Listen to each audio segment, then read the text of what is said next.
Nabil Kitab Jatra 2077 Celebrating the Power of Words. यही माघ 17 देखि 23 गतेसम्म. Title sponsor Nabil Bank Limited. Together ahead in association with Nepal Telecom. राष्ट्रको संचार. Powered by Nepal Bank Limited. Powered by eSeva.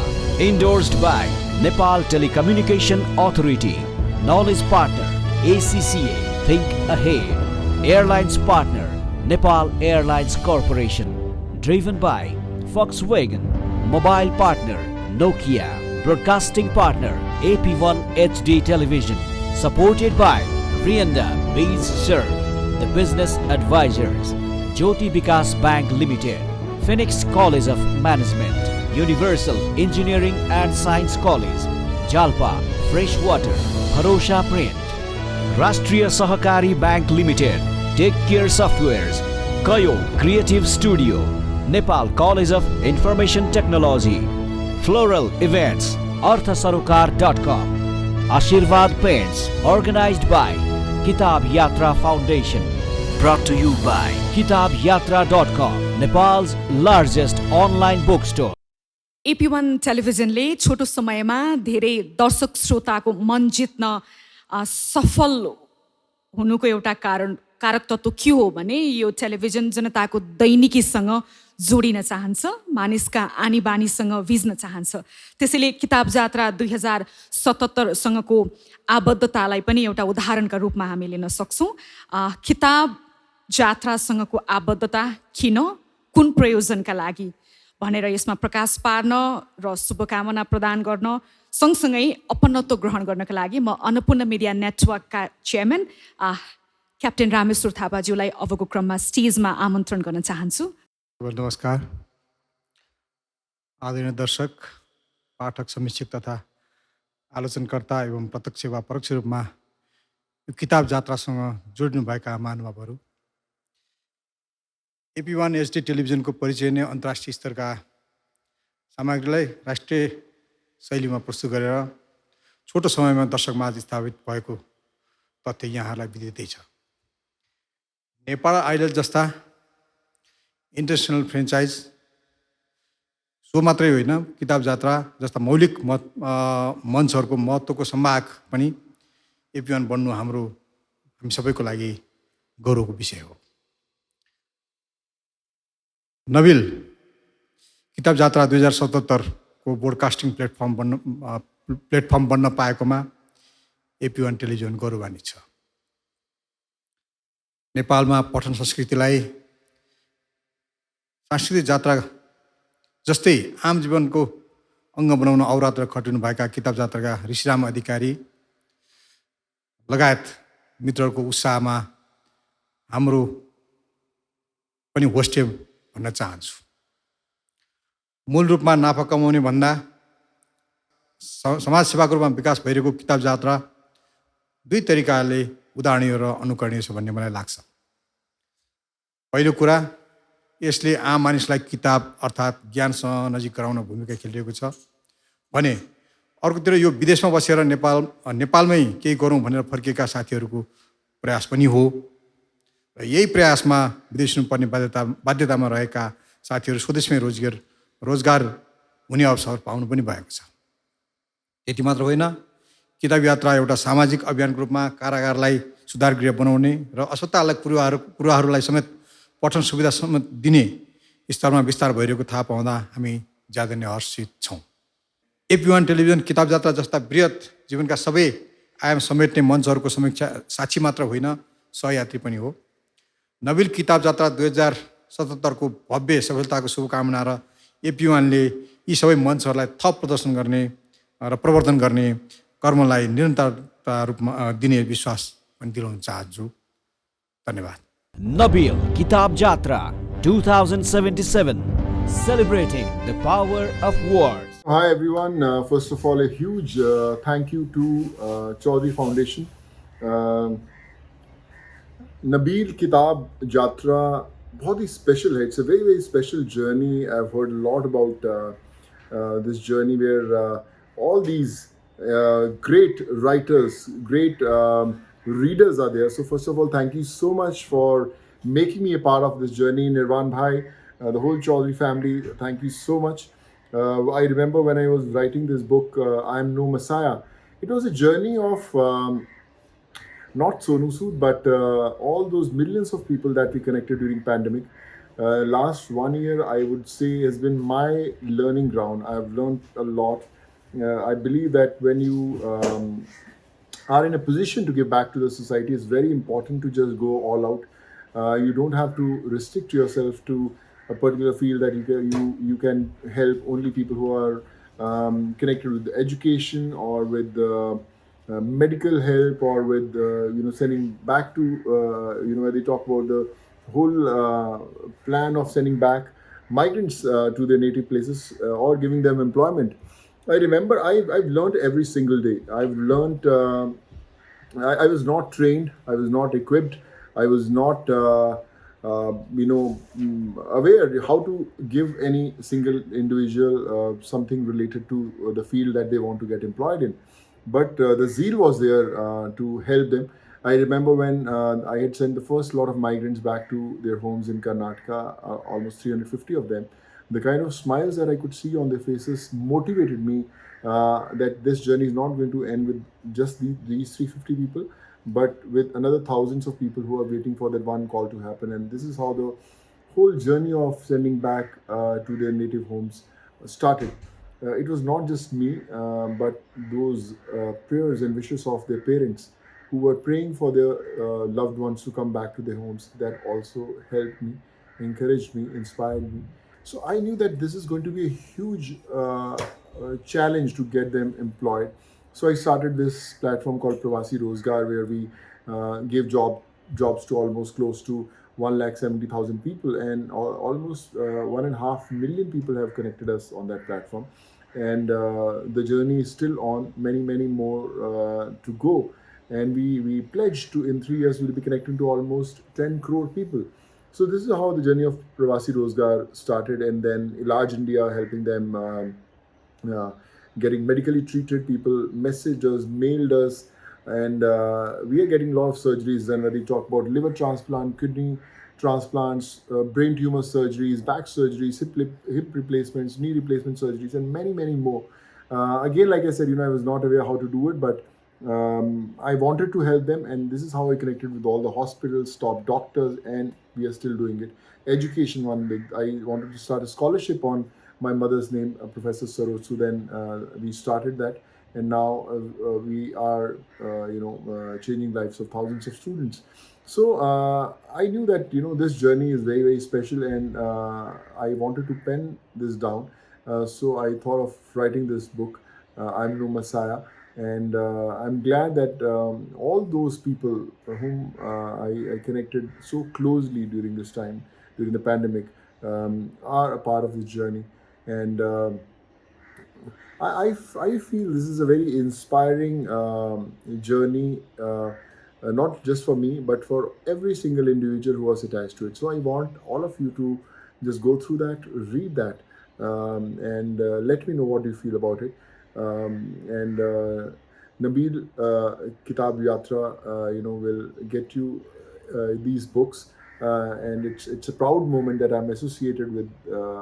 Chaudhary Foundation, the family, and they will make sure that every desk in Nepal will get this book.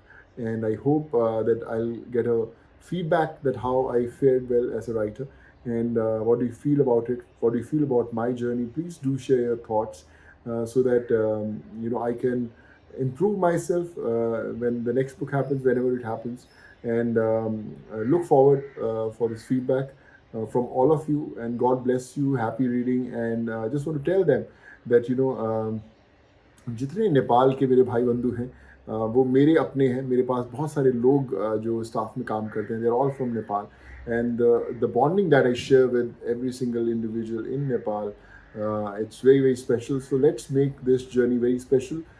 Together we will rule. Together we will change lives, and let's make a team. Let's be a part of this family, which will work hard to bring those smiles on every single individual. So thank you so much, and happy reading, and waiting for your feedback.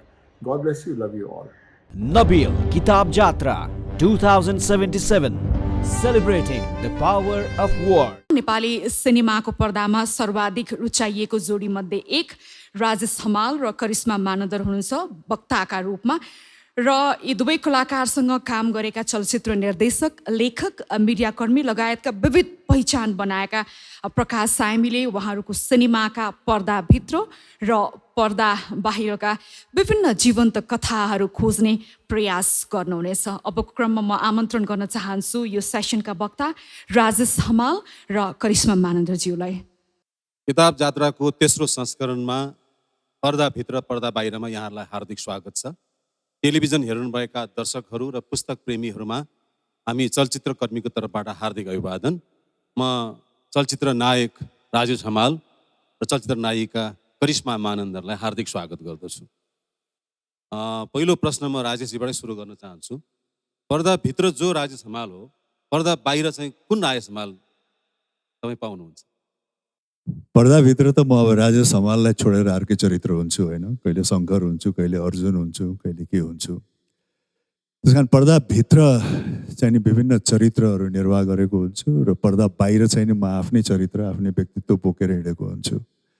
फरक त्यही हो। र पर्दाभित्र चाहिँ नि चलचित्र अनुसार बेग्ला बेग्लै चरित्र र बेग्ला बेग्लै व्यक्तित्व हुन्छ र जीवनमा चाहिँ नि एउटै चरित्र र एउटै व्यक्तित्व निर्वाह गर्ने प्रयास चाहिँ नि गर्छु।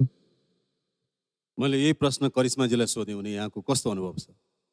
चलचित्रको पर्दाभित्र हामी पात्र निभाइरहेका हुन्छौँ, समाजमा देखिने विभिन्न पात्र, र चलचित्र बाहिर चाहिँ हाम्रो आफ्नै जीवनको आफ्नै पात्रलाई जिरहेका हुन्छौँ, त्यही फरक छ।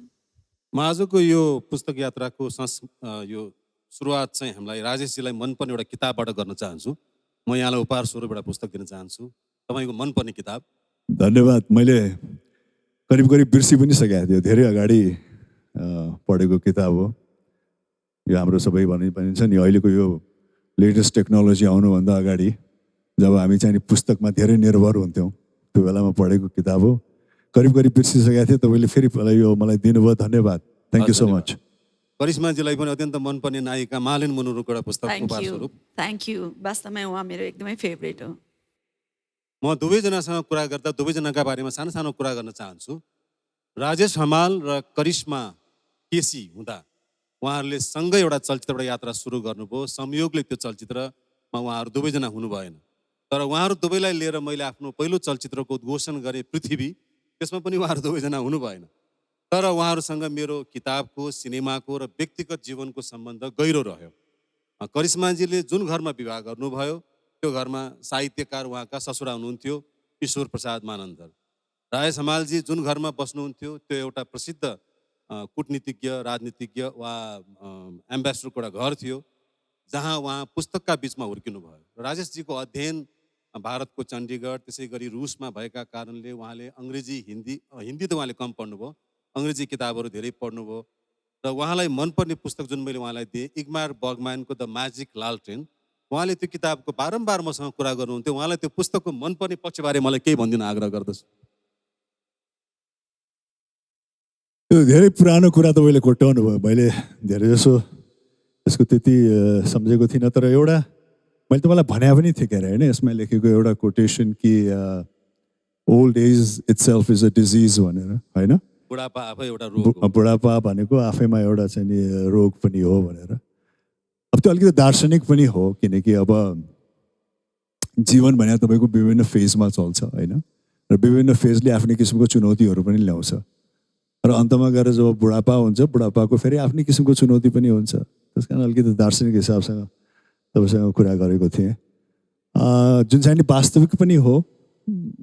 त्यसैले यो पढ्दाखेरि र उहाँको अनुभवहरू सुन्दाखेरि चाहिँ मलाई असाध्यै रोचक लागेको थियो, र केही कुराहरू मैले तपाईँसँग छलफल गरेको थिएँ क्यारे, कुन चलचित्रको छायाङ्कनको क्रममा कि केमा होइन। यहाँ पहिलोपटक सुटिङको लागि घान्द्रुक जाँदाखेरि घान्द्रुकमा आफ्नो जवानीको फोटो देख्नुभयो त्यहाँ तपाईँले, आफैलाई हेर्नुभयो त्यहाँ युगदेखिसम्मको फोटोमा। यत्रो वर्षपछि म यति चेन्ज भएछु भनेपछि त्यहाँबाट तपाईँले मलाई फोन गरेर यो कुरा सुनाउनु भएको थियो। अब हामी नायिका करिश्मा मानन्दसँग कुराकानी गर्नेछौँ। यहाँले एउटा अन्तर्वार्तामा पनि भन्नुभयो तपाईँ इमरान खानको एउटा ठुलो फ्यान हुनुहुन्थ्यो त्यो बेला। हजुर यदि इमरान खानको आत्मकथा आयो भने तपाईँ त्यसमा के कुराको अपेक्षा राख्नुहुन्छ? जब म जवान थिएँ त्यो बेलामा 15-16 वर्षको उमेरमा क्रिकेट जवान त तपाईँ अहिले पनि हुनुहुन्छ नि, के जब Thank you. जवान थिए भन्नुहुन्छ? है हँ? महिलाहरूलाई तारिफ मनपर्छ। त्यो बेलामा जब म टिनेज थिएँ भनौँ न, क्रिकेट खेलप्रति सबैको चासो हुन्छ र विशेष गरी क्रिकेटप्रति चाहिँ मेरो विशेष रुचि थियो त्यो बेलादेखि नै। अहिले पनि म हेर्ने गर्छु र त्यो बेलामा चाहिँ अति धेरै प्रख्यात खेलाडी भनेको इमरान खान र भर्खर टेलिभिजन आएको थियो, त्यसैले म क्रिकेट पछ्याउँथेँ र म उहाँको यति व्यक्तित्वसँग उहाँको खेलसँग यति प्रभावित भएँ कि मैले चाहिँ इमरान खान मेरो सपनाको राजकुमार पनि भनेको थिएँ, जुन चाहिँ पत्रिकामा छापिँदा त्यो बेलामा त पत्रिका नै थियो माध्यम, अत्यन्त चाहिँ सबैले चर्चाको विषय भएको थियो। त्यो हो र उहाँबाट अपेक्षा भनेको उहाँको मुलुकको अहिले सबभन्दा मुख्य व्यक्ति हुनुहुन्छ, त्योभन्दा ठुलो अपेक्षा के हुन सक्छ र? करिश्माजी, जस्तो यहाँ आफ्नै जीवन पनि अत्यन्त सङ्घर्षपूर्ण स्थितिबाट तपाईँको उठ्यो। यहाँले एउटा नेपाली सिनेमा भर्खर बन्न सुरु भएको बेलादेखि अभिनय सुरु गर्नुभयो। यहाँको जीवनी आयो भने, यहाँको आफ्नो आत्मकथा आयो भने त धेरैले त्यसबाट सिक्ने मौका पाउँछन्। हजुर तपाईँ राजेश हमालको आत्मकथा आयो भने उहाँको आत्मकथामा के कुरा नछुटोस् भन्ने चाहनुहुन्छ? राजेशजीसँग मेरो सहकार्य लामो रह्यो। वास्तवमा धेरै रूपमा म उहाँलाई चिन्छु जस्तो मलाई लाग्छ, तर मलाई के लाग्छ भने धेरै रूपमा होइन, धेरै पक्षबाट चिन्छु। तपाईँको अभिनयको पक्षलाई चिन्छु, तपाईँको मानवीय संवेदनशीलताको पक्षलाई चिन्छु, त्यस्तै गरिकन रुचिहरू केही न केही थाहा छ होइन। किनभने सहकार्य गर्दा समय धेरै व्यतीत भयो एकअर्कासँग, त्यसैले तर उहाँभित्र रहेको एउटा जुन चाहिँ व्यक्तित्व छ त्यो चिज उहाँको आत्मकथा लेख्दा चाहिँ नमरोस्, त्यो आओस् भन्ने मेरो सुझाव छ उहाँलाई। करिश्माजी पनि आत्मकथा लेख्दै हुनुहुन्छ, उहाँको आत्मकथा आयो भने के कुरा छुट्नु हुँदैन राजेशजी?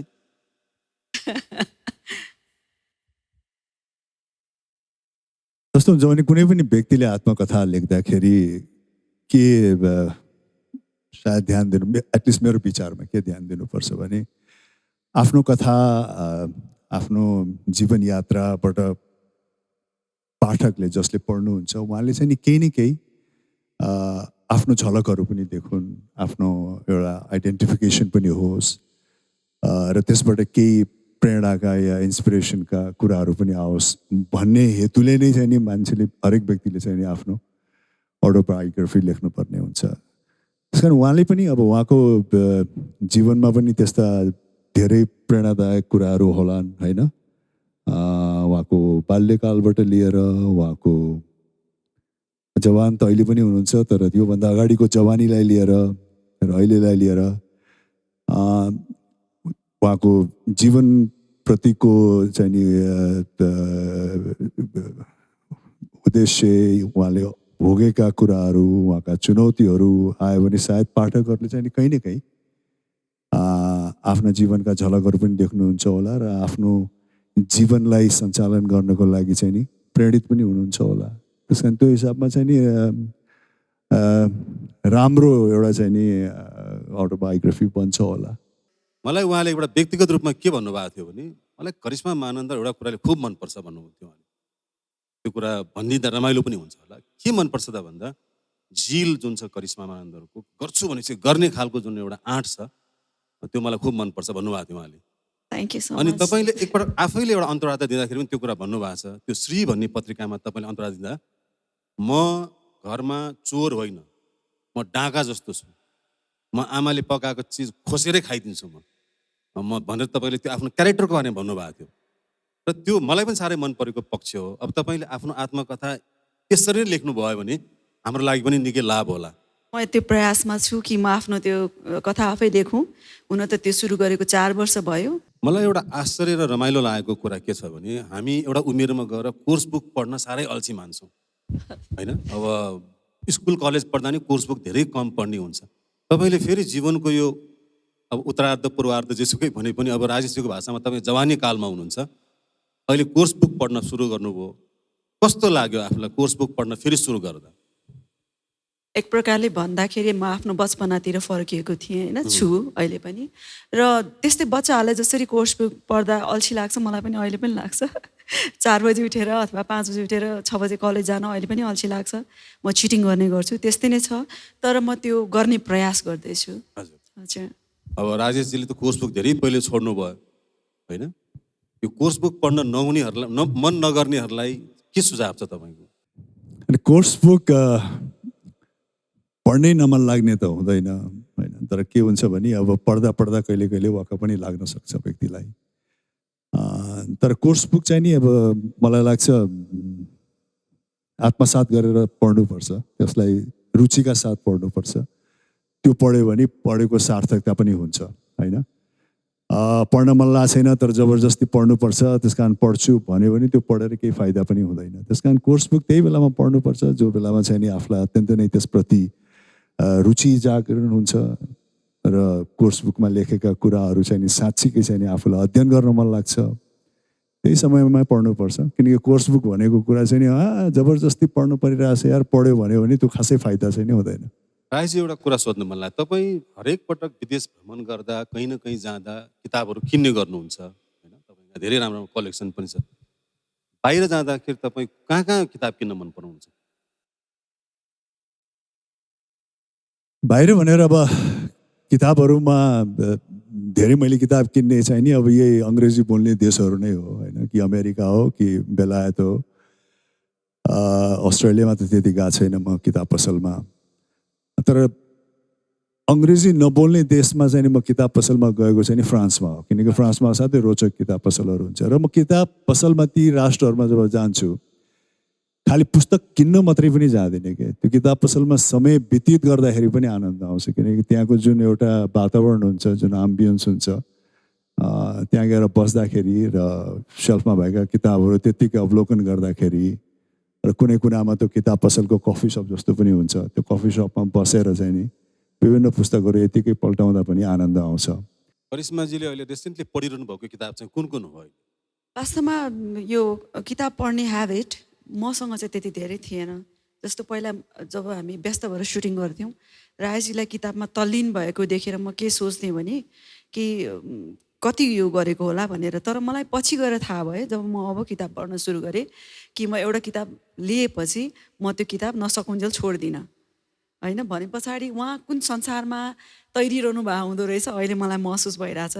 म त्यो बेलामा गर्न सकेको भए धेरै राम्रो हुन्थ्यो। तर किताब पढ्ने बानी चाहिँ मैले जब अमेरिकाको यात्रा गर्न सुरु गरेँ त्यो बेलामा प्लेनमा पढ्ने मेरो बानी सुरु भयो र बुवाको केही किताबहरू जुन उहाँले पढ्ने ल्याउनुहुन्थ्यो त्यो पढ्न यसरी सुरु भयो मेरो। र अहिले चाहिँ म विशेष गरी पश्चिमी भन्दा नि पूर्वीय साहित्यतिर बढी आफ्नै किताबहरू बढी पढ्छु होइन। आफ्नै मुलुकको किताबहरू, आफ्नै यहाँका लेखकहरूको किताब बढी पढिरहेको छु म चाहिँ। र विशेष गरेर जीवनीहरू पढ्न मलाई धेरै आकर्षित लाग्छ, किनभने मानिसको एउटा कालखण्ड देखाइएको हुन्छ, मानिसको एक्सपिरियन्स, हाम्रो जस्तो मुलुक जहाँ चाहिँ नि विकासको क्रम नै जारी छ नि होइन। र किताबले त्यो चिज बताउँछ, त्यो मानिसको जीवनमा उसले हिँडेको उकालो ओह्रालोले त्यो समयलाई व्याख्या गर्छ, उसको जीवनलाई व्याख्या गर्छ र हाम्रो मुलुकलाई पनि व्याख्या गर्छ। त्यसैले म त्यस्तो किताबहरू नै बढी आजकल पढिरहेको छु। संयोगले तपाईँ साहित्यमा रुचि पछि राख्न थाल्नुभयो होला, तर आफ्नो छोरीको नाम तपाईँले कविता राख्नुभयो। त्यो मेरो बुवाले राख्नु भयो। अब राजेश हमालजीले पनि आमाको देहान्त हुँदा उहाँले जीवनमा पहिलोपटक कविता लेख्नुभयो। त्यति बेला उहाँको कविता एउटा साहित्यकारको कारणले पत्रिकामा पनि छापियो। र अभिनय गर्ने मान्छेले कविता बुझ्नुपर्छ भन्छन् होइन, कविताको गहिराई बुझ्नुपर्छ, कतिको आवश्यक ठान्नुहुन्छ राजेशजी? त्यो कविता त हरेक व्यक्तिमा पनि कविता हुनसक्छ, हरेक दृश्यमा पनि कविता हुनसक्छ होइन। अझ म त के भन्छु भने अब साहित्यकै कुरा गर्ने हो भने हरेक व्यक्तिको जीवन आफैमा एउटा साहित्य हो। त्यो जुनैसुकै पृष्ठभूमिको होस्, जुनैसुकै स्तरको किन नहोस्, हरेक व्यक्तिले आफ्नै किसिमको एउटा साहित्य बोकेको हुन्छ आफ्नो जीवनको बारेमा, यदि उसलाई अध्ययन गर्ने हो भने। कविता पनि त्यही हो, यदि व्यक्तिले चाहिँ नि विभिन्न वातावरण देख्छ, विभिन्न किसिमको व्यक्तित्वहरू देख्छ, विभिन्न किसिमको चरित्र आचरणहरू देख्छ, ती सबै चिजबाट चाहिँ नि कविताहरू उत्पन्न पनि हुनसक्छ होइन। र कविता भनेको त्यही नै हो। कविता भनेको चाहिँ नि दार्शनिक हिसाबबाट आफ्नो भावनाहरू व्यक्त गर्नु हो। जुन सर्फेसमा देखिन्छ त्यो सर्फेसभन्दा अलिकति गहिराई गएर जीवनलाई बुझ्ने प्रयास गर्नु हो शब्दको मार्फत। त्यही नै हो। करिश्माजीलाई कविता चाहिँ के जस्तो लाग्छ? थुप्रै शब्दहरूको सङ्ग्रह जुन असाध्यै गहिराइमा गएर अभिव्यक्त गर्छ, जुन चाहिँ एउटा सामान्य भन्दा पनि गहिरो हुन्छ र अझै अर्कै रूपमा परिभाषित हुन्छ भावनाहरू। त्यही नै कविता हो, जुन चाहिँ हरेक मान्छेले मान्छेभित्र हुन्छ भनौँ न। मैले त्यो कविता त्यति याद गरिनँ। राय समालजीले जुन लेख्नु भएको थियो आफ्नो आमाको देहान्त हुँदा उहाँ आमासँग निकै अट्याच हुनुहुन्थ्यो। मलाई लाग्छ उहाँको जीवनमा दुईवटा कुरा उहाँले गहिरो लेख्नुभयो। एउटा आमाको बारेमा कविता, एउटा उहाँको पिता पाकिस्तानमा देहान्त हुनुभन्दा अगाडि उहाँले पिताजीलाई एउटा पत्र लेख्नु भएको होइन। त्यो पत्र उहाँले पठाउन भ्याउनु भयो भएन मलाई थाहा भएन, तर त्यो पत्र पनि उहाँको निकै भावुक थियो। यस अर्थमा पर्दाभित्र पर्दा बाहिरमा कुरा गर्दा पर्दाभित्र राय समाल जे देखिन्छ कहिलेकाहीँ पर्दा बाहिर पनि राय समाल मलाई त्यतिकै भावुक र गम्भीर एउटा कवि जस्तै लाग्छ। अब अलिकति फरक कुरा गरौँ। राजेशजीको नाइट स्ट्यान्डमा चाहिँ अहिले के किताबहरू छन्? सबै त म भन्न सक्दिनँ, तर आजकल म अलिकति स्पिरिचुअल किताब नै बढी पढिरहेको छु र अटोबायोग्राफी पनि पढ्छु म। नोभलहरू चाहिँ त्यति पढिरहेको छैन। त्यही नै हो। यो तीनजना लेखक नेपाली लेखकको नाम लिन्छु, यहाँले पढ्नु भए पनि नभए पनि तपाईँले उहाँको सम्झना गर्दा कुन कुन लेखकलाई चिन्नुहुन्छ होइन? सबभन्दा बढी बिक्ने र चर्चामा आउने हाम्रो लेखकहरू देवकोटा, भुपी, हजुर, शङ्कर लामिछाने र पारिजात। कुन कुन पढ्नु भएको छ? पारिजातको केही पढेको छु, तर मलाई बुझ्न अलिक गहन जस्तो लाग्छ। उहाँको हुन त सरल हुन्छ, त्यही पनि त्यस्तो लाग्यो। मलाई वास्तवमा बिपीको नाम छुटाउन मन लागेन यो बेला होइन। उहाँको केही किताबहरू मैले पढेको छु र अहिले नयाँ लेखकहरूको पनि केही किताब म पढिरहेको छु। यही कुरा राजेशजीलाई गर्दा देवकोटा, भुपी, शङ्कर लामिछाने, पारिजात, अब थप्नुभयो उहाँले बिपी कोइराला। शङ्कर लामिछानेजीको त्यति मैले पढेको छैन। अरूको त अलिअलि केही न केही सामग्रीहरू पढेको छ। एकदम विस्तृत रूपमा सबैको त धेरै पढेको छैन। शङ्कर लामिछाने पढ्नु भएको छ? उहाँको चाहिँ मैले पढेको छैन। यो त झन् पढ्नै पऱ्यो तपाईँले, किन तपाईँ जस्तै नै हो उहाँ। उहाँको निबन्धमा चाहिँ स्ट्रिम अफ कन्सियसनेसको बारेमा बढी प्रभाव छ।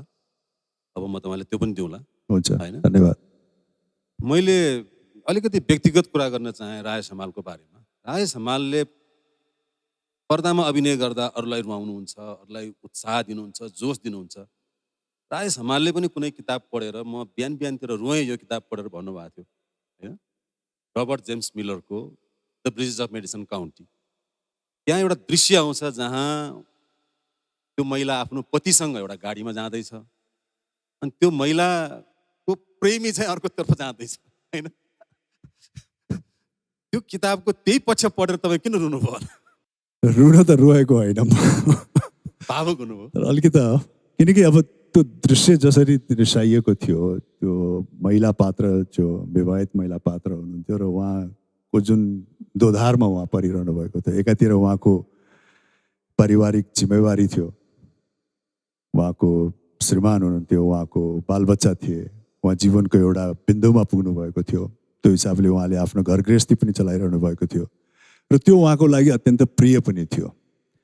तर अचानक एउटा यस्तो पुरुष उहाँको जीवनमा प्रवेश हुन्छ कि त्यो पुरुषप्रति पनि उहाँ असाध्यै नै आकर्षित हुनुहुन्छ र त्यो चलचित्रको एउटा बिन्दुमा पुगेर महिला चाहिँ असाध्यै दोधारमा पर्नुहुन्छ। उहाँ आफ्नो परिवारलाई लिएर र त्यो एउटा पुरुषलाई लिएर। त्यो चलचित्रको एउटा जुन तपाईँले गाडीको कुरा गर्नुभयो, एउटा बिन्दुमा चाहिँ नि ती महिला आफ्नो गाडीमा प्यासेन्जर सिटमा आफ्नो श्रीमानसँग बसिरहेको थिए होइन। अनि जो पुरुषसँग उहाँ आकर्षित हुनुहुन्थ्यो त्यो पुरुष चाहिँ नि अगाडिको गाडीमा बसिरहेको थियो र त्यो दुइटै गाडी रेड लाइटमा चाहिँ नि रोकिएको थियो। त्यो बेलामा त्यो महिला असाध्यै दोधारमा परेकी थिइन् कि आफ्नो श्रीमानले चलाएको गाडीबाट ओर्लेर त्यो पुरुषको गाडीमा जाउँ कि त्यही श्रीमानकै गाडीमा बसिरहँ भनेर चाहिँ नि दोधारमा परेको एउटा दृश्य थियो होइन। त्यो चाहिँ त्यो महिलाले अत्यन्त राम्रोसँग चाहिँ नि पर्फर्म पनि गर्नुभएको थियो, प्रस्तुत पनि गर्नुभएको थियो। त्यही दृश्यलाई लिएर म अलिकति त्यो महिलाको चाहिँ नि भावना बुझेर मैले उहाँलाई कवि किनभने महिलाको भावनात्मक पछि पनि उहाँले कति गम्भीर रूपमा बुझ्नुहुन्छ। होइन त्यो त अब कलाकारले त्यो प्रदर्शन गर्यो नि, त्यो त कलाकारको चाहिँ नि खुबी पनि हो। अब तपाईँले पनि पढ्नुभयो भने सायद साह्रै हजुर। इमोसनल बनाउँछ त्यो। तपाईँले जीवनमा पढ्नुभएको पहिलो किताब चाहिँ कुन चाहिँ हो करिश्माजी? मैले वास्तवमा ठ्याक्कै त याद छैन, तर प्रभाव परेको किताब चाहिँ मलाई याद छ, जुनबाट म अलिकति प्रभावित भएर वास्तवमा मेरो जीवनमै लागू गरेँ। मलाई कर्ण साकेजीको एउटा किताब जुन विनोदजीले गिफ्ट गर्नुभएको थियो, म यात्रा गर्दा अनि म पढ्दै जाँदाखेरि म त्यो परिस्थितिमा कस्तो अवस्थामा थिएँ भने अमेरिका बसिरहेको थिएँ र म त्यहाँ बस्न चाहन्न भन्ने पनि थियो र नेपाल फर्किन सकिरहेको थिइनँ। अनि त्यो निर्णय गर्न मलाई कठिन जस्तो भइरहेको थियो कि त्यहाँ पनि एक किसिमले म फसिरहेको थिएँ। र त्यो अवस्थामा उहाँको किताबमा भनेको 3टा शब्दले मेरो जीवनमा एउटा निर्णय लिने एउटा शक्ति प्रदान गर्यो। त्यो चाहिँ जब मान्छे आफ्नो देश छोडेर विदेश बस्छ, त्यो चाहिँ रुटलेस, नेमलेस र फेसलेस हुन्छ। अनि त्यस्तो ठाउँमा तिमी कसरी आफूलाई टिकाउन सक्छौ भन्ने कुराले मलाई असाध्यै छोएर म बस्ने धरती भनेको त मेरो मुलुकै हो भन्ने निर्णयमा पुगेर म आफ्नो ब्याकप्याक गरेर नेपाल फर्केको थिएँ फर गुड। सो त्यो सम्झिन चाहन्छु म त्यो किताब। आइजीले पर्सनल्ली पहिलो पढेको मन परेको किताब कुन चाहिँ? पहिलो यही पुस्तक भनेर त भन्दिनँ, तर अब सुरुवातमा आफ्नो स्कुल डेजबाटै म अलिअलि पुस्तक पढ्थेँ। अब त्यो बेलामा अङ्ग्रेजी पुस्तकहरू एकदम हार्डी बोइज भन्ने हुन्थ्यो होइन, लुई ल्यामरको त्यो हुन्थ्यो नि वेस्टर्न किताबहरू, ती किताबहरू चाहिँ नि पढ्थेँ म सुरुवातमा 3, 4, 5, 6 क्लासमा हुँदाखेरि। एकजना युनानी दार्शनिक हेराक्लिटसले के भनेका छन् भने पुस्तक पढ्नु भनेको नदीमा नुहाउनु जस्तै हो। हिजो जहाँ नुहाएको थियौँ त्यो ठाउँ आज हुँदैन, पानी बगेर अन्तै गइसकेको हुन्छ। पुस्तक पढ्दा पनि पहिला स्कुल हुँदा पढेको किताब फेरि कलेज लाइफमा पढ्दा त्यो अर्कै आनन्द आउँछ। अब विवाह गरेपछि पढ्दा फेरि अर्कै आनन्द आउँछ। त्यस्तो कुनै साह्रै नै आनन्द आएको कुनै किताब छ जुन यो श्रोताहरूलाई, दर्शकहरूलाई यहाँले सेयर गर्न चाहनुहुन्छ? कुनै एउटा पुस्तकमा एकदम रिपिटेडली मैले पढेको दोहोऱ्याएर चाहिँ कुनै छैन, किताब पढ्नुभएको दोहोऱ्याएको चाहिँ मैले पढेको छैन। र पुस्तक पढ्दाखेरि त्यो बेलामा जुन पुस्तकको आनन्द लिने हो त्यो आनन्द लिन्छु र त्यसपछि म मुभ अन पनि गर्छु।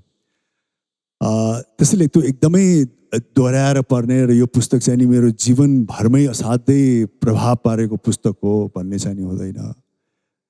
र हरेक फेजमा तपाईँले भनेको जस्तो व्यक्तिको सोचाइ, व्यक्तिको भनौँ न चरित्र पनि परिवर्तित हुँदै जान्छ नि। एउटा समयमा जुन कुरा व्यक्तिलाई एकदमै आकर्षित लाग्छ, साथै गहन लाग्छ, अर्को फेजमा त्यही कुराहरू चाहिँ नि त्यति धेरै मानेन पनि नराख्न सक्छ।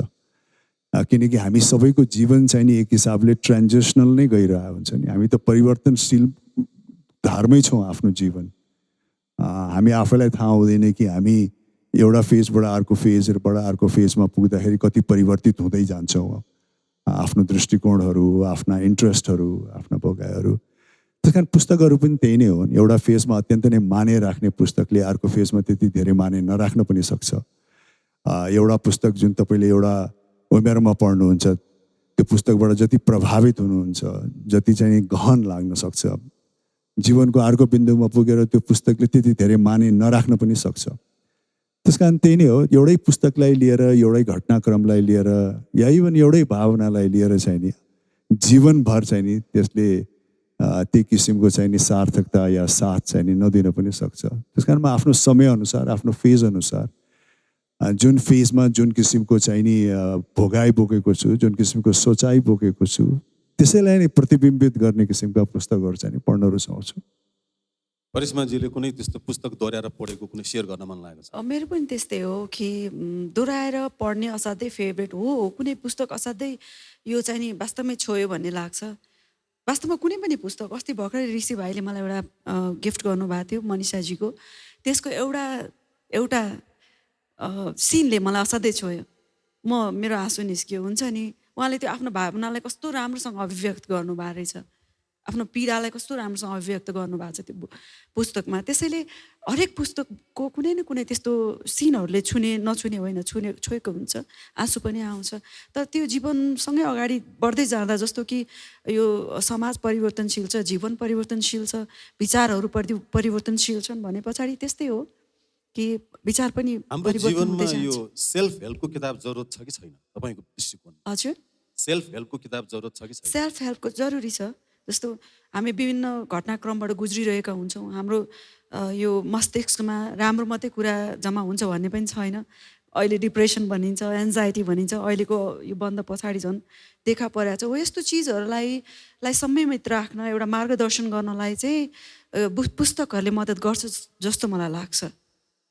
राजेशजी सेल्फ हेल्पको किताबहरू पढ्नुहुन्छ कि? म यो सेल्फ हेल्पको मोटिभेसनल या इन्सपिरेसनल किताबहरूलाई दुई दृष्टिकोणमा हेर्छु क्या।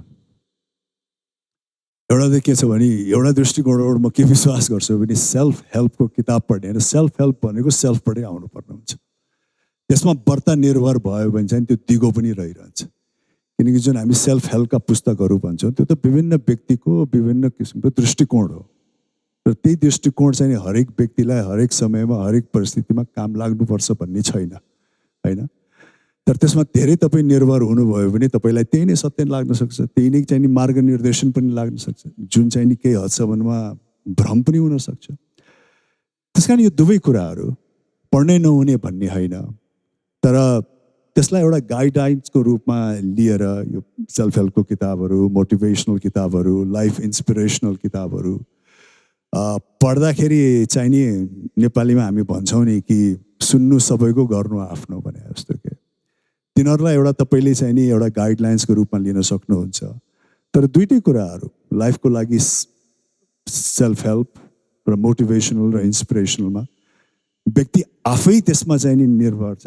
व्यक्तिले आफै त्यसलाई उत्पादन गर्न सक्छ, आफ्नै हिसाबबाट आफै मोटिभेट हुन सक्छ, आफ्नै हिसाबबाट आफैमा ऊ इन्सपायर्ड हुन सक्छ, र आफ्नो लागि उसले आफ्नै किसिमको चाहिँ नि मद्दत को चाहिँ नि ऊर्जा उत्पन्न गर्न सक्छ भने सबभन्दा राम्रो त्यही नै हो।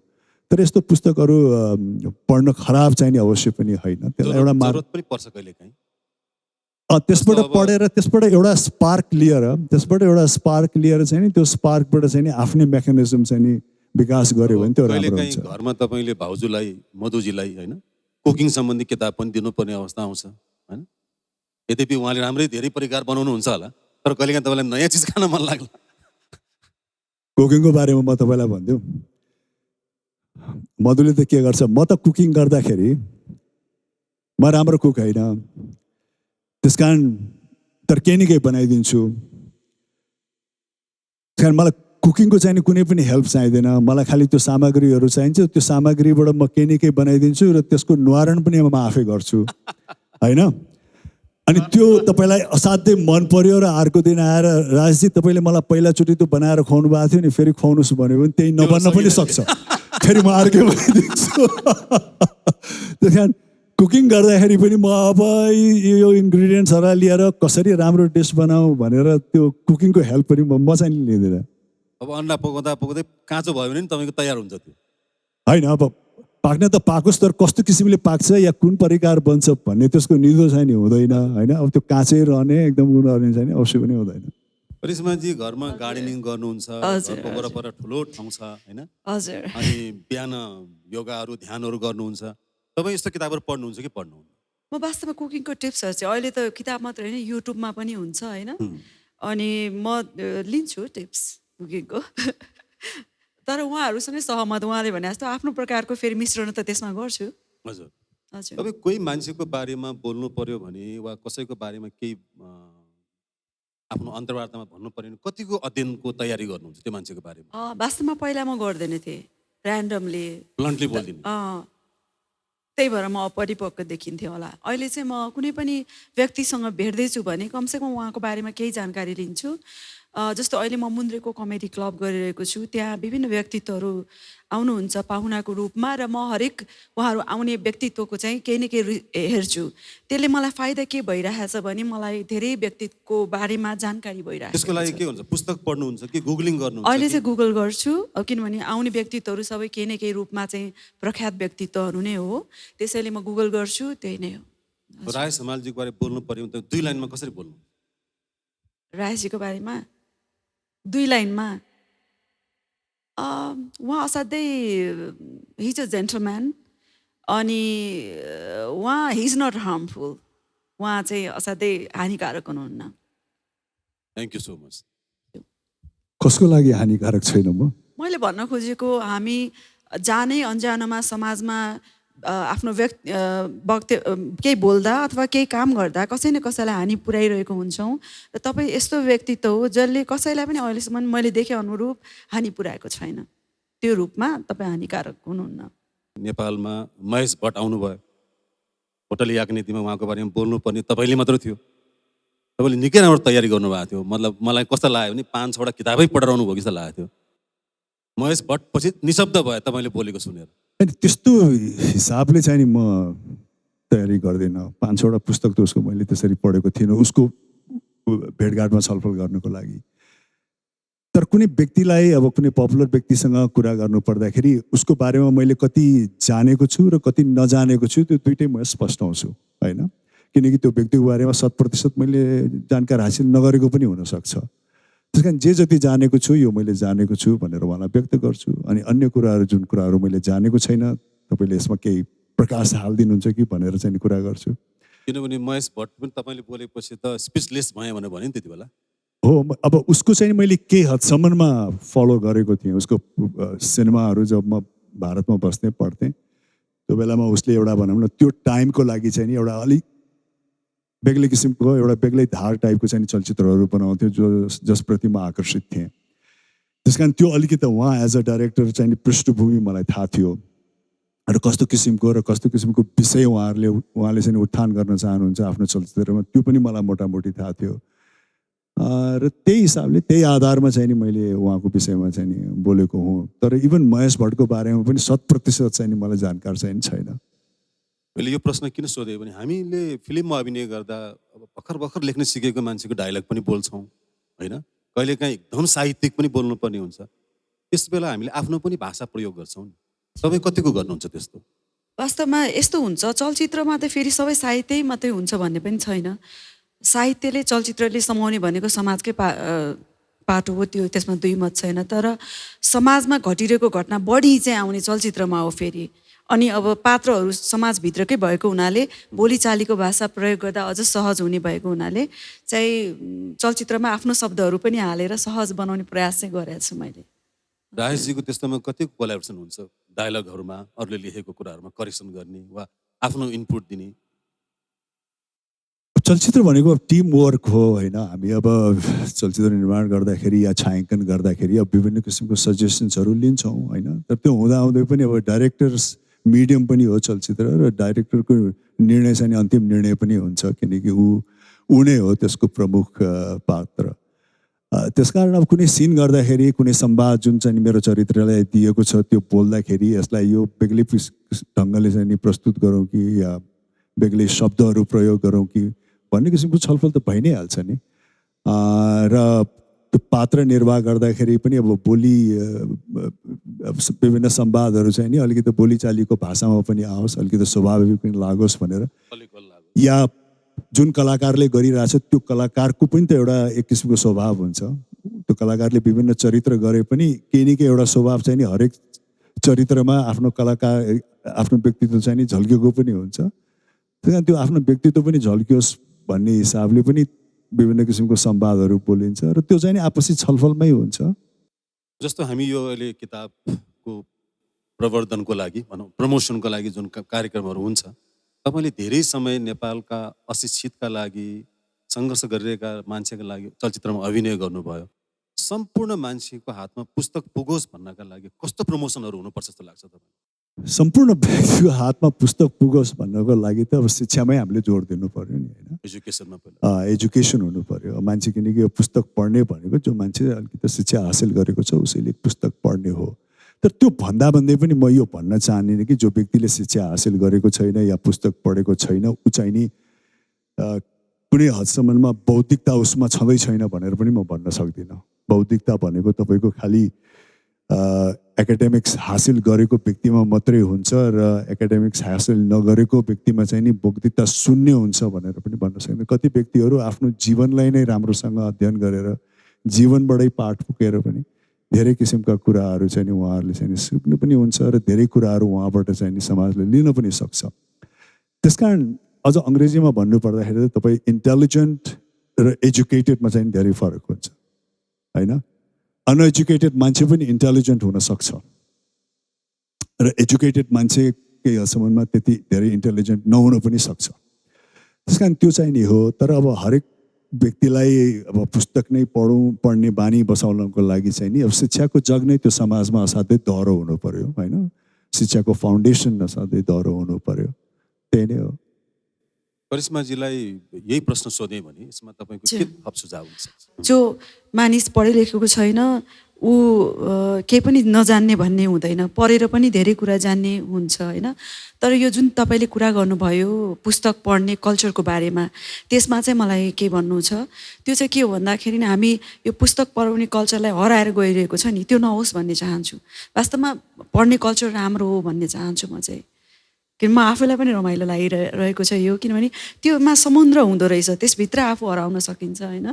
भनेपछि यो त राम्रो कल्चर हो नि।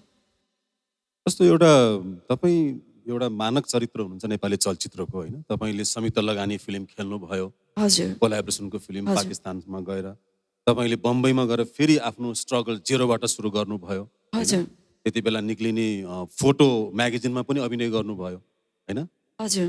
मलाई के लाग्छ भने प्रकाशजी, यो अभिव्यक्ति गर्नलाई त भाषै चाहिन्छ, फेरि अभिव्यक्त गर्न भावनालाई, अथवा कुनै ठाउँमा तपाईँ केही चिज गर्न चाहनुहुन्छ भने त तपाईँको भित्रको इन्ट्रोडक्सनले मात्रै पुग्दैन, त्यसलाई अभिव्यक्ति गर्ने एउटा माध्यम चाहिन्छ, त्यो भनेको चाहिँ भाषा नै हो फेरि है।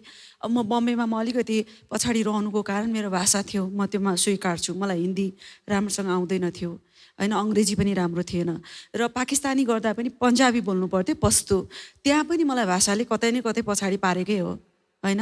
त्यसले म के भन्छु भने यो पढाइ अथवा किताब अथवा शब्दहरूमा शक्ति छ, त्यो एउटा माध्यम हो। त्यसैले पनि हरेक मानिस आफू असाध्यै इन्टेलेक्चुअल भए तापनि अभिव्यक्त गर्नको निमित्त भाषाको जानकार हुनुपर्छ, र त्यसको फाउन्डेसन भनेको राईजीले भनेको जस्तै शिक्षा नै हो फेरि। अब हामी कार्यक्रमको लगभग अन्तिम चरणमा आइसकेका छौँ। राजेशजीले त अब धेरै महत्त्वपूर्ण मान्छेहरू भेट्नुभयो जीवनमा, मैले पनि तपाईँलाई भेटेँ। तपाईँ इतिहासका ती केही मान्छेहरू भेट्न चाहनुभयो भने कसलाई भेट्न चाहनुहुन्छ, जसलाई भेट्दा तपाईँलाई साँच्चै आनन्द आउँछ? म मार्टिन लुथर किङलाई भेट्न चाहन्छु। हजुर, मार्टिन लुथर किङलाई भेट्न चाहन्छु, किनकि जुन एउटा विषम परिस्थितिमा जुन किसिमको उद्देश्य उहाँले बोक्नुभयो, जुन किसिमको सपना चाहिँ नि सपना देख्न अधिकार नभएका समूहहरूलाई चाहिँ सपना देख्न चाहिँ उहाँले जुन प्रेरित गर्नुभयो, त्यो साँच्चै नै तारिफ योग्य छ। र अब चलचित्रको कुरा गर्दाखेरि चाहिँ नि म सत्यजित रेसँग केही समय चाहिँ बिताउन चाहन्थेँ होला। सत्यजित रे जो हुनुहुन्छ हो, उहाँका केही चलचित्रहरू उहाँ जीवित छँदाखेरि त मैले हेरेँ, तर उहाँको मृत्यु पश्चात चाहिँ नि उहाँको बारेमा अझ अलिकति बढी मैले अध्ययन गरेँ। र अहिले अझ झन् यो युट्युबहरूमा उहाँहरूको चाहिँ नि पहिलाको अन्तर्वार्ताहरू हेर्दाखेरि अझ म प्रभावित भएँ। त्यस कारण सत्यजित रेसँग केही समय बिताउन पाउँदाखेरि। अनि पाब्लो पिकासोलाई भेट्न चाहनुहुन्न? अब व्यक्तिहरू त धेरै छन् नि, प्रभावित व्यक्तिहरू धेरै छन्। अब पाब्लो पिकासोको बारेमा चाहिँ नि मलाई अब एकदमै उहाँलाई भेटौँ भन्दा पनि उहाँको एउटा के भन्ने, उहाँले कलालाई लिएर एउटा कुरा भन्नुभएको थियो, त्यो असाध्यै मेरो मन मस्तिष्कमा चाहिँ नि गढिरहेको छ कि उहाँले के भन्नुभएको थियो भने कलालाई लिएर, कुनै पनि कला, चाहे त्यो पेन्टिङ होस्, चाहे त्यो हाम्रो जस्तो भनौँ न कलाकारिता होस्, चाहे थिएटर होस् होइन, कलाले लिएर उहाँले के भन्नुभएको थियो भने कला भनेको चाहिँ नि यस्तो एउटा झुट हो, किनकि कला त आफैमा झुट हो नि। हामी चलचित्र बनाउँछौँ, त्यो एउटा झुटोको खेती नै गर्छौँ। पिकासोले पेन्टिङ गर्छ, उसले पनि गर्छ। र उसले के भनेको थियो भने कला एउटा यस्तो झुट हो जो चाहिँ नि हेर्ने व्यक्तिले आफ्नो सच्चाइ पत्ता लगाउँछ अरे। पिकासोको त्यो लाइन चाहिँ नि मलाई असाध्यै प्रभावकारी लागेको थियो एज अ कलाकार। करिश्माजीले साँच्चै चार्ली च्याप्लिनलाई भेट्नुभयो भने के सोध्नुहुन्छ? अहिले मलाई एक्ज्याक्ट तुरुन्त आएन, तर मलाई एकदम मनपर्ने भेट्नु पाएको भयो होइन? अभियसली मार्लिन मोनरोलाई भेट्न मन थियो होइन, त्यही हो। उहाँलाई भेट्न त तपाईँले भन्दा मलाई बढी मन लाग्नुपर्ने हो नि होइन? एउटा यस्तो छ फेरि, महिलाको महिला फ्यान हुनु भने झनै त्यो त्यसको प्रभाव कस्तो छ होला तपाईँ सोच्नुहोस् न। उहाँ चाहिँ मलाई त्यस्तो धेरै लाग्छ। हजुर म चाहिँ नि प्रभावित भएन म्यारिलिन मनरोसँग कहिले पनि। तपाईँ त मार्लन ब्रान्डोसँग बढी प्रभावित हुनुभयो है? मनपर्छ तर त्यस्तो प्रभावित चाहिँ नि होइन। हजुर दर्शकहरूलाई आफूले मन परेका वा पढ्नुपर्ने किताबहरू के कारणसहित 2टा किताबको नाम बताइदिनुहोस्। अब यही किताब पढ्नुपर्छ भनेर म भन्दिनँ, किनकि म कस्तो किसिमको व्यक्तित्व हो भने मेरो जीवनमा केही पनि फेभरेट चाहिँ नि छैन। र फेभरेट मैले नराख्नुको कारण किनभने तपाईँले मेरो फेभरेट यो हो भन्नुभयो भने तपाईँ अलिकति न्यारो माइन्डेड हुनुहुन्छ कि अलिकति सङ्कोचित हुनुहुन्छ कि आफ्नो फेभरेटमा मात्रै तपाईँबाट चाहिँ नि ध्यान दिने व्यक्ति हुन सक्नुहुन्छ। त्यस कारण तपाईँमा फेभरेट भएन भने तपाईँ बृहत रूपमा चाहिँ नि सबैको लागि चाहिँ ओपन हुनुहुन्छ, धेरै कुराहरूको लागि ओपन हुनुहुन्छ, धेरै किसिमको विषयवस्तुको लागि ओपन हुनुहुन्छ। त्यस कारण यही पुस्तक पढ्नुहोस् भनेर त म भन्दिनँ, तर एउटा कुरा के म भन्न चाहन्छु भने पुस्तक पढ्ने बानी चाहिँ नि बसाल्नुहोस् र दिनमा केही समय तपाईँले पुस्तक पढ्नुभयो भने तपाईँको सोचमा, तपाईँको विचारमा, तपाईँको फोकसमा एउटा बेग्लै किसिमको आनन्द पनि आउँछ। र हामी व्यक्तिहरू चाहिँ नि प्रायः जसो आफ्नै सोचाइमा, आफ्नै भोगाइमा, आफ्नै चाहिँ नि दिमागमा के गइरहेको छ त्यसमा पढ्दा चाहिँ नि समय व्यतीत गरिरहेको हुन्छौँ र त्यो कहिले कहिले अलिकति प्रति उत्पादक पनि हुनसक्छ। त्यस कारण पुस्तक पढ्दाखेरि अर्कै संसारमा, अर्कै चरित्रको भोगाई, अर्कै चरित्रको जीवनमा जाँदाखेरि त्यसबाट धेरै कुराहरू तपाईँलाई प्रेरित पनि हुनसक्छ। यो अङ्ग्रेजीमा एउटा कहावत छ, डोन्ट जज बुक बाई कभर भन्छन्। तपाईँले कभर मन परेर कुनै किताब किन्नुभएको छ अहिलेसम्म? जुन किताब छैन। म त्यही हो बाहिरको। तपाईँ किताब चाहिँ कसरी छान्नुहुन्छ पढ्ने चाहिँ? कसैले रेकमेन्ड गरेर, वास्तवमा किताबको आफ्नै मेरो चोइसहरू छैन। कसैले अहिले चाहिँ जस्तो तपाईँले मलाई बुक दिनुभयो, कसैले अरूले दिनुहुन्छ, कसैले लेखेको बुकहरू पढ्छु, त्यसरी नै किताबको चाहिँ पढ्ने हो मेरो चाहिँ। मेरो यो चुज गरेर म यही नै पढ्छु भनेर निश्चित रूपमा गएर मैले किताब पसलमा किताब किनेको छैन। कवितालाई कुनै पुस्तकहरू उपहार दिनुभयो? कविता धेरै पढ्छ, फेरि झनै रायसी जस्तै हो, एकदम कम बोल्ने, कम अभिव्यक्त गर्ने, किताब धेरै पढ्ने प्रकारको बच्चा हो पनि। मलाई भन्दा तपाईँलाई बढी थाहा जस्तो छ मेरो व्यक्तित्व बारेमा। होइन अब चुप लाएर बसिँदाखेरि बाहिर किताब पढ्ने, धेरै जानकारी राख्ने मान्छेको रूपमा म यहाँलाई हामी सबै एउटा यस्तो पुस्तक हौ जो अर्काले हामीलाई पढिरहेको हुन्छ, यही कुरा मनन गर्दै होइन। मलाई लाग्छ आजको यो पुस्तक वार्ता रोचक नै भयो होला। करिश्माजीलाई, राजेशजीलाई धेरै धेरै धन्यवाद। सायद नेपाली चलचित्र जगतमा यति धेरै किताबको कुरा गरिएको यो पहिलो पटक नै होला जस्तो लाग्छ मलाई। धन्यवाद छ यहाँलाई। धन्यवाद, thank you. Nabil Kitab Jatra 2077 Celebrating the Power of Words. यही माघ 17 देखि 23 गतेसम्म। Title sponsor Nabil Bank Limited. Together ahead in association with Nepal Telecom. राष्ट्रको संचार. Powered by Nepal Bank Limited. Powered by eSeva. Endorsed by Nepal Telecommunication Authority. Knowledge partner ACCA. Think ahead. Airlines partner Nepal Airlines Corporation. Driven by Volkswagen. Mobile partner Nokia. Broadcasting partner AP1 HD Television. Supported by Rianda Bees Serve. The Business Advisors. Jyoti Vikas Bank Limited. Phoenix College of Management. Universal Engineering and Science College. Jalpa Freshwater. Bharosha Print. Rashtriya Sahakari Bank Limited. Take Care Softwares. Kayo Creative Studio. Nepal College of Information Technology. Floral Events. Arthasarokar.com. Ashirvad Paints. Organized by Kitab Yatra Foundation. Brought to you by KitabYatra.com, Nepal's largest online bookstore.